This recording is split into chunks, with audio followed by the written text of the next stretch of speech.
Good Thursday to you. Henry Blake's here with your First Alert Weather Extra at WFB. I'm at the First Alert Weather Desk and just want to give you a little information because it is Thursday and the weekly U.S. drought monitor is out. So how much rain have we received? That is the question. Well, for the month so far as of today, we picked up an inch and 7/700 of rain at the Baton Rouge Metro Airport. The normal is an inch and 1,800, so that does put us just over half an inch above the normal, and that was mostly due to the heavy rain that we picked up on Monday.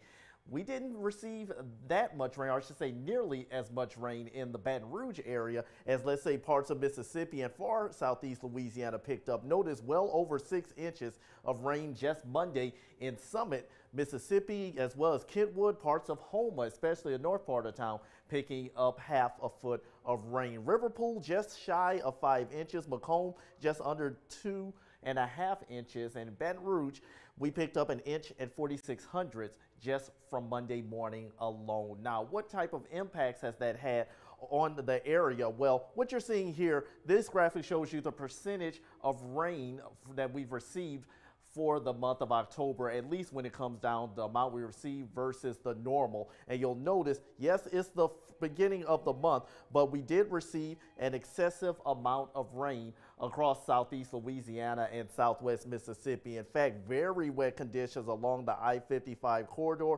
practically between EBR Parish and I-55 and down into Houma is where we picked up some of those heavier rainfalls. So you can see we are well above the normal, where you see the shades of especially the blue and purples that puts you anywhere from 100 to 200% above the norm, and many of those places are the ones that picked up the 6+ inches of rain. Now, on a positive note, thanks to the rain, residents mainly west of the I-55 corridor and down in parts of Plaquemine and southern Jefferson parishes, that's kind of put a little dent in the drought conditions for you. But east of Interstate 55, unfortunately still dealing with moderate drought conditions from Hammond and into New Orleans. And unfortunately, for the time being, not looking at any additional rain in the forecast over the next 7 days. So the drought conditions are likely to worsen as we go into the next week and beyond, unless we can get some kind of beneficial rain. But for the moment, not expecting rain for today. In fact,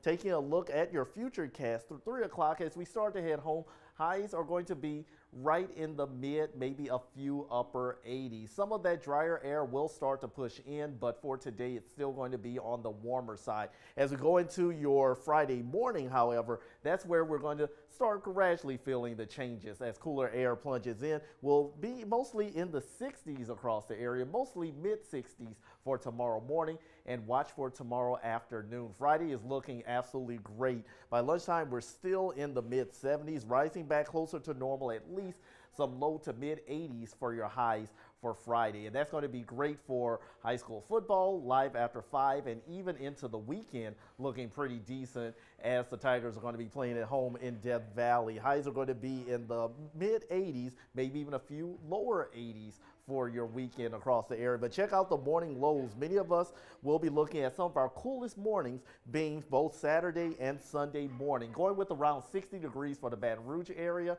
After that, we will look at the potential for maybe some 50s along and north of the I-10 and 12 corridor. But as we mentioned, rain chances non-existent for the moment, so we've got nice, comfortable weather in store overall. But keep in mind, we've got just a temporary cool down. The mornings are going to be the best, but notice as we get into early next week, highs are going to be closer to 90 during the afternoon. Thanks so much for tuning in, and be sure to watch us this afternoon for 9 News at noon. We'll have more updates on your weekend and extended forecast later on.